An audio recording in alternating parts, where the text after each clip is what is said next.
राज्याचे परिवहन मंत्री अनिल परब सध्या पत्रकार परिषद घेतात। आपण थेट जाऊया।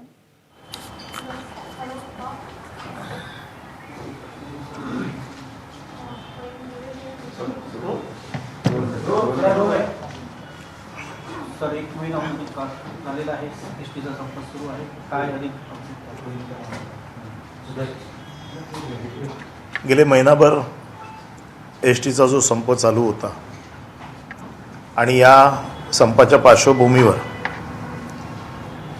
गेले कित्येक दिवस वेगवेगळ्या संघटनांशी, कर्मचाऱ्यांशी चर्चा करून याच्यातनं मार्ग काढण्याचा प्रयत्न केला जात होता। कर्मचारी संघटना किंवा कर्मचारी ज्या विलिनीकरणाच्या मुद्द्यावर ठाम आहेत, या बाबतीत सरकारने आपली भूमिका अतिशय स्पष्टपणे मांडलेली आहे।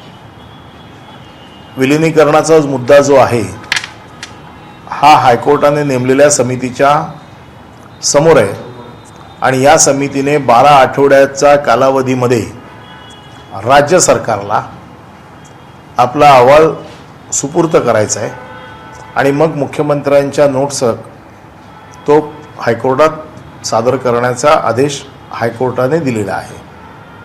आणि त्यामुळे विलिनीकरणाच्या मुद्द्यावर सरकार स्वतंत्र असा निर्णय घेऊ शकत नाही, कारण हायकोर्टाचे आदेश हे आम्हाला म्हणजे सरकारला आणि कर्मचाऱ्यांना दोघांनाही बांधील आहेत आणि म्हणून 12 आठवडे हा प्रश्न कोर्टाच्या समोर याचा निकाल लागेल किंवा याच्या समोर जाईल तोपर्यंत कर्मचाऱ्यांना चांगली पगारवाढ देण्यासाठी महामंडळाने पाऊल उचललं।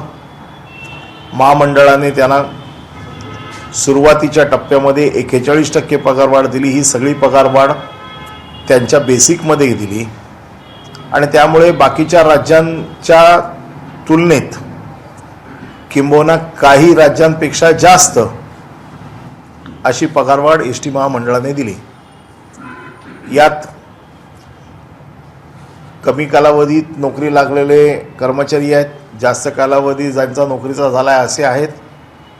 थोडाफार फरक त्याच्यामध्ये असू शकतो जो बसून चर्चा केली जाऊ शकते आणि म्हणून आम्ही सतत ही कर्मचाऱ्यांकडे ही त्यांना विनंती केली होती की आपण संप मागे घ्या आणि संप मागे घेतल्यानंतर जे काही तुमच्या छोट्या मोठ्या अडचणी असतील किंवा विलिनीकरणाच्या व्यतिरिक्त जे मुद्दे असतील यावरती चर्चा करायला प्रशासनाची तयारी आहे। या बाबतीमध्ये सुरुवातीपासून जे कर्मचाऱ्यांचा आंदोलनाचं नेतृत्व करत होते, सदाभाऊ खोत असतील, आमदार पडळकर असतील, यांनी हा आमचा मुद्दा त्यावेळेचा मान्य करून ते कर्मचाऱ्यांच्या समोर गेले, परंतु ते कर्मचाऱ्यांना समजवण्यात अपयशी ठरले आणि ते आंदोलनातनं माघारी गेले। यानंतर या आंदोलनाची धुरा ॲडव्होकेट सदावर्ते, अजय गुजर यांनी घेतली, परंतु एका गोष्टीवरती ठाम असल्यामुळे दुसऱ्या कुठल्याही गोष्टींची चर्चा त्यांच्यासोबत होऊ शकली नाही। हे असं असताना ज्या वेळेला सरकारने पगारवाढ दिल्यानंतर देखील कर्मचारी कामावर येत नसताना कारवाई म्हणून जवळपास 10,000 कर्मचाऱ्यांचं निलंबन आतापर्यंत झालेलं आहे। रोजंदारीवर असलेल्या कर्मचाऱ्यांची सेवा समाप्त झालेली आहे, काही कर्मचाऱ्यांच्या बदल्या झाल्या आहेत। हा प्रशासकीय भाग आहे आणि असं असताना आता कर्मचाऱ्यांच्या लक्षात यायला लागले की विलिनीकरणाचा मुद्दा हा कोर्टाशिवाय सुटणार नाही, त्यामुळे आपल्याला कोर्टाच्या निर्णयाचीच वाट बघणं आपल्याला अतिशय गरजेचं आहे। परंतु तोपर्यंत काय करायचं, माझ्यावरती निलंबनाची कारवाई होईल का, अशा प्रकारच्या एका भीतीने त्यांना ग्रासलंय आणि म्हणून बरेचसे कर्मचारी गटागटाने आमच्याशी थेट संपर्क साधतायत, बोलतायत। गेल्या काही दिवसामध्ये काही कर्मचाऱ्यांनी निलंबनाच्या भीतीने किंवा निलंबन झालं असं सांगून आत्महत्या करण्याचा प्रयत्न केला आणि मग या गोष्टीचं राजकारण केलं जातं, भांडवल केलं जातं।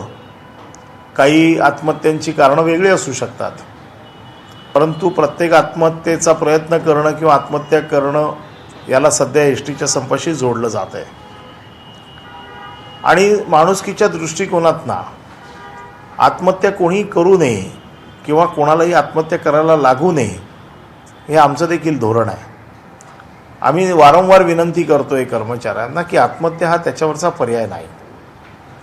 आज माझ्याकडे जे काही रिपोर्ट्स मी महाराष्ट्रातल्या सगळ्या DCंशी बोललो, त्यांच्याकडनं जी काही माहिती मिळाली तर त्यांच्याकडे जे कर्मचारी जात आहेत आणि सांगत आहेत की आम्हाला कामावर यायचं आहे, परंतु काही लोक आम्हाला कामावर येऊ देत नाही आहेत आणि काही लोक आम्ही निलंबित आहोत म्हणून आम्हाला कामावर जाता येत नाही. म्हणून आज मी बैठक घेतली, महाराष्ट्रातल्या सगळ्या माझ्या अधिकाऱ्यांशी बोललो आणि त्यांचं म्हणणं असं होतं की एक संधी दिली पाहिजे. त्याचं कारण असं आहे की बऱ्याचशा कामगारांच्या आता लक्षात आलं आहे की विलनीकरणाचा मुद्दा हा कोर्टाशिवाय सुटणार नाही आहे आणि म्हणून कामगार कामावरती यायला तयार आहेत, तर आपण त्यांना एक संधी दिली पाहिजे. आणि म्हणून आम्ही आज असा निर्णय घेतला आहे की जे कामगार सोमवारपर्यंत कामावर येतील यांचं आम्ही निलंबन मागे घेऊ आणि जिथे डेपो पूर्ण चालू होईल 50%पेक्षा जास्त त्यांना त्याच डेपोमध्ये त्यांचं काम दिलं जाईल. परंतु जिथे तेवढी संख्या होणार नाही त्यांना आजूबाजूच्या डेपोमध्ये सामावून घेतलं जाईल. परंतु सतत ही जी काही बातम्या किंवा ही जी काही चर्चा होते आहे की निलंबन केलं आहे किंवा माझं निलंबन होईल किंवा मला यायला संधी देत नाही आहे म्हणून आम्हाला कामावर जाता येत नाही, याच्यामध्ये एक विंडो पिरियड म्हणून आम्ही सोमवारपर्यंत जे कर्मचारी कामावर येतील त्यांना कामावर येण्याची मुभा दिलेली आहे. तशा प्रकारचे लेखी आदेश आता सगळ्या डेपोना जातील. परंतु सोमवारच्या नंतर आता आम्ही कारवाईच्या बाबतीत आम्ही पुढे गेलेलो आहोत. आता आमची कारवाई निलंबनाच्या नंतर त्यांची चौकशी झालेली आहे, काही जणांना नोटिसेस गेलेल्या आहेत, त्याच्या पुढची कारवाई अजून कठीण असेल. परंतु संधी दिली नाही असं होता कामा नये म्हणून आजही आम्ही संधी देतो आहे. सोमवारी संध्याकाळी कामगारांनी कामावरती यावं, निलंबित कामगारांनी देखील यावं आणि जे नियमित कामगार आहेत जे अजूनही संपात आहेत परंतु निलंबित झालेले नाहीत अशा लोकांनी देखील कामावर येणं, यासाठी मी आपल्या माध्यमातून त्यांना आवाहन करतो आहे. उद्या मला कामावर घेतलं नाही किंवा मला निलंबित केलं म्हणून मी आत्महत्या करतो आहे किंवा मला संधी दिली नाही असं कोणाला वाटू नये किंवा अशा प्रकारचं आमच्याकडे आज या सगळ्या अधिकाऱ्यांशी बोलल्यानंतर आमचं हे मत झालं की एक संधी त्यांना अजून दिली पाहिजे आणि ही संधी आपल्या माध्यमातून आम्ही त्यांच्यापर्यंत पोचवतो आहे. ज्या कामगारांना कामावर यायचं आहे आणि जर कोणत्या कामगारांना अडवलं गेलं त्यांनी ताबडतोब नजीकच्या पोलीस स्टेशनमध्ये तक्रार दाखल करावी किंवा डेपो मॅनेजरला सांगावं, जेणेकरून पोलिसांचं संरक्षण ताबडतोब त्यांना पुरवलं जाईल आणि जे कामगार अडवतील त्यांच्यावरती फार कठोर कारवाई केली जाईल. त्यांच्यावर कारवाई आता कशा पद्धतीने आपण बोलतोय की माघार घेणार? सोमवारपर्यंत जे कर्मचारी कामावर येतील त्यांचं निलंबन मागे घेतलं जाईल. सोमवारनंतर कारवाई अशीच असते की जी कायदेशीर कारवाई आहे त्या कारवाईचं स्वरूपच असं आहे, निलंबन असतं, त्याच्यानंतर त्याची चौकशी असते आणि त्याच्यानंतर मग प्रशासनाला ठरवावं लागतं की त्याला बडतर्फ करायचं, सेवेत घ्यायचं की काय करायचं हे त्याच्या चौकशीनंतर ठरतं. त्याची चौकशी झाल्यानंतर त्याच्यावरती कारवाई काय करायची ते प्रशासन ठरवेल.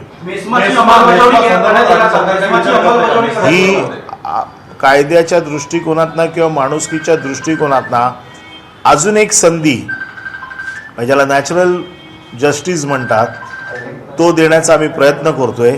आणि याहूनही कामगार जर आले नाहीत तर मग पुढे काय मेस्मा लावायचा का त्याच्या पुढची काय कारवाई करायची याबाबतचा निर्णय त्यानंतर घेतला जाईल. आत्ता तरी मेस्माच्या संदर्भात सोमवारपर्यंत कुठली कारवाई होणार नाही. त्याचं कारण असं आहे की सरकार कोणाचंही फार नुकसान करण्याच्या मनस्थितीत नसतं आणि म्हणून एक संधी त्यांना देणं हे आमचं कर्तव्य आहे किंवा आमचं काम आहे. म्हणून सोमवारपर्यंत आम्ही मेस्माची कारवाई करणार नाही, परंतु आम्ही त्यांना पुन्हा एकदा संधी दिलेली आहे. कारण बऱ्याच कामगारांचं DCंकडनं ही मागणी आलेली आहे म्हणून ही कारवाई आम्ही तुर्तास या 3 दिवसाचा पिरियड आम्ही त्यांच्याकडे देतोय. 20 तारखेला काय होणार आहे? 20 तारखेला नेमकं काय अपेक्षित आहे, काय होणार आहे? कोर्टाने 8 नोव्हेंबरला जी ऑर्डर दिलेली आहे, ह्या ऑर्डरमध्ये 12 तारखेला 12 आठवड्यांचा कालावधी हा त्या कमिटीला दिलेला आहे. आणि या 12 आठवड्याचा जो कालावधी दिला आहे, कोर्टाने त्यात असंही म्हटलेलं आहे की तो काय आम्ही कमी करत नाही आहोत. 20 तारखेला साधारण कमिटीने आपलं म्हणणं या बाबतीत प्राथमिक अहवाल कमिटीने सादर करावा. आपला कमिटी प्राथमिक अहवाल सादर करेल, परंतु जो काही निर्णय होईल हा 12 आठवड्याच्या नंतरच होईल. 20 तारखेला प्राथमिक अहवाल सादर केला जाईल आणि मला असं वाटतं प्राथमिक अहवाल हा प्राथमिकच असतो. अंतिम अहवालावरती सरकार कारवाई करते, त्यामुळे 12 आठवड्याच्या नंतर अंतिम अहवालावरती कारवाई होईल. सर, याआधी तुम्ही वेतनवाढ जाहीर केली होती, त्याबद्दल काय स्टँड असेल कोर्टाचा? 20 डिसेंबरला प्राथमिक अहवाल सादर करण्याचे आदेश कोर्टाने दिले होते, परंतु त्याचबरोबर कोर्टाने असं म्हटलं होतं की हे जे काय आम्ही सांगितलं आहे हे काय आम्ही कुठलाही पिरियड कर्टेल करत नाही आहोत, असं कोर्टाने त्या आदेशामध्ये म्हटलेलं आहे. 20 डिसेंबरला प्राथमिक अहवाल ही कमिटी सादर करेल आणि त्यानंतर 12 आठवड्याच्या नंतर अंतिम अहवाल सादर करेल. आतापर्यंत किती एसटीचं नुकसान झालं वगैरे काय आकडा आहे? आतापर्यंत साधारण 550 कोटीचा रफ आकडा एसटीचं नुकसान झालेलं आहे. सर, तुम्ही याआधी सुद्धा सह्याद्रीवरची कॉन्फरन्स घेतली होती, त्यामध्ये कामगारांना आवाहन केलं होतं. आमची एकतर्फी तुम्ही वेतनवाढ सुद्धा जाहीर केलेली होती. त्या संदर्भात आता पुढे काय स्टँड असेल? कारण वेतनवाढ आम्ही आमचा जो शब्द दिला होता तो आम्ही पाळला. जे कामगार कामावर आले त्यांना नवीन वेतनाप्रमाणे पगार मिळाले. आम्ही त्यात शब्द दिला होता की वेतन आम्ही 10 तारखेच्या आतमध्ये देऊ, ते आम्ही 10 तारखेच्या आतमध्ये दिलं. आणि जे वेतनवाढ आम्ही कबूल केली होती ती वेतनवाढ आम्ही त्यांना दिलेली आहे. जे कामगार कामावर आलेले आहेत त्यांना नवीन वेतनवाढ मिळालेली आहे.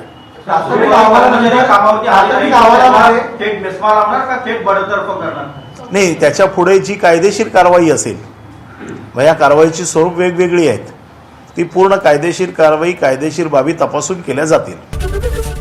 एबीपी माझा, उघडा डोळे बघा नीट.